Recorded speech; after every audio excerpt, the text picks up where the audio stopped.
kelompok 3 akan menjelaskan tentang pertumbuhan ekonomi.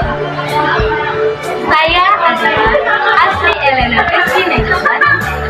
Nama saya Aditya Tamba. Saya adalah Alkafri Dewa. Saya adalah Jessica Cihan. Saya adalah Fioni Mareta. Baiklah teman-teman semuanya, mari kita saksikan video kami. Dadah.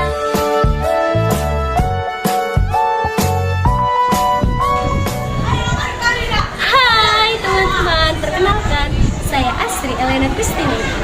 Di sini saya berperan sebagai pengertian pertumbuhan ekonomi beserta pengertian tujuan teori pertumbuhan ekonomi.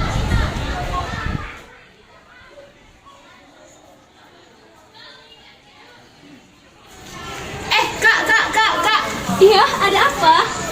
menurut kakak, perekonomian itu apa sih, Kak? Kamu nanya, kamu tidak tahu pertumbuhan ekonomi itu apa? Jadi teman-teman, di sini saya akan menjelaskan apa itu pertumbuhan. Pertumbuhan ekonomi ialah suatu kondisi di mana masyarakat suatu negara atau wilayah kita ini mengalami suatu peningkatan pendapatan. Nah, suatu peningkatan pendapatan itu dapat disebabkan oleh barang dan jasa. Nah, teman-teman, selain itu, ada juga seperti yang saya bilang, saya berperan sebagai teori pertumbuhan ekonomi klasik.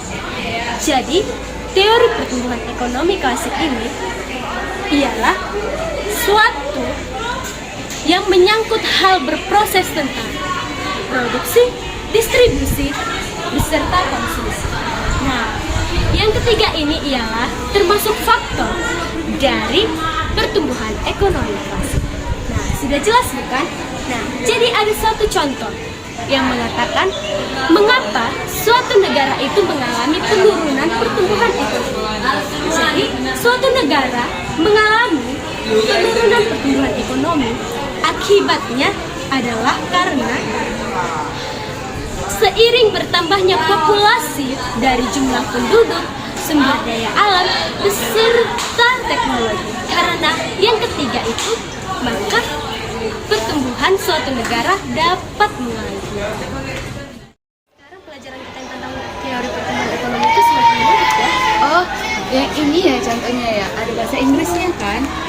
Fioni, aku mau nanya pertumbuhan ekonomi itu terdiri berapa tahap sih? Jadi Adit, kamu ini mau tahu banget atau mau tahu aja gitu loh? Aja. Oh, mau tahu aja. Sini ya, biar aku jelaskan. Jadi, pertumbuhan perekonomian itu ada beberapa tahap, yaitu yang pertama, pertumbuhan perekonomian tradisional atau yang kita sebut dengan the traditional society. Ciri-ciri dari pertumbuhan ini adalah masih sangat sederhana dan tradisional. Contoh dari perekonomian ini adalah pembuatan tahu dan tempe yang masih sangat sederhana. Dan yang kedua adalah perekonomian transisi atau yang disebut dengan the precondition for take off. Ciri-ciri dari perekonomian ini adalah sudah adanya pemikiran maju dalam perekonomian dan sudah ada lembaga-lembaga yang timbul di masyarakat. Apa sih contohnya itu? Contohnya adalah pasar swalayan atau toko-toko swalayan yang kita kenal sebagai minimarket dan sebagainya. Dan yang ketiga adalah perekonomian lepas tandas atau yang disebut dengan the for take off. Ciri-ciri dari perekonomian ini adalah kegiatannya terus-menerus berjalan dengan hasil yang sangat memuaskan serta tiap tahunnya investasinya naik sebesar 10%. Wow, sangat banyak ya. Apa sih contoh dari perekonomian ini? Contohnya adalah perusahaan-perusahaan besar seperti PT Indofood, PT Honda, atau yang kita kenal dengan yang lain-lain. Yang keempat adalah perekonomian dengan tingkat tinggi atau yang disebut dengan the drive to maturity. Ciri-ciri dari perekonomian ini adalah dengan tenaga kerja yang sangat profesional serta manusia-manusia atau masyarakat tidak memikirkan kesehatan lingkungan serta tidak melestarikannya. Dan contohnya itu adalah pabrik-pabrik besar yang memproduksi suatu barang, lalu membuang sisa-sisa limbahnya itu dengan tidak bertanggung jawab ke hutan maupun sungai.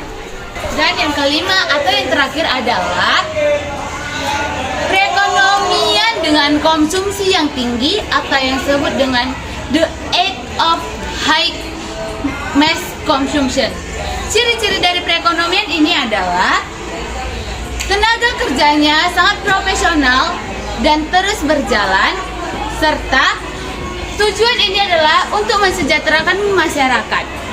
Contohnya adalah kegiatan ekspor dan impor, serta pengiriman TKW ke luar negeri. Jadi itu dia tahap-tahap pertumbuhan perekonomian.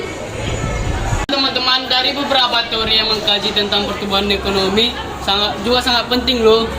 Ini dapat mempengaruhi faktor pertumbuhan tenaga kerja, modal, dan serta pertumbuhan teknologi. Berikutnya adalah teori pertumbuhan ekonomi neoklasik.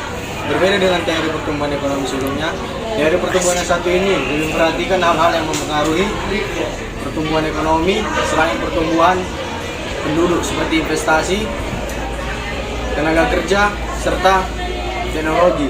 Nah, pertumbuhan ekonomi neoklasik dapat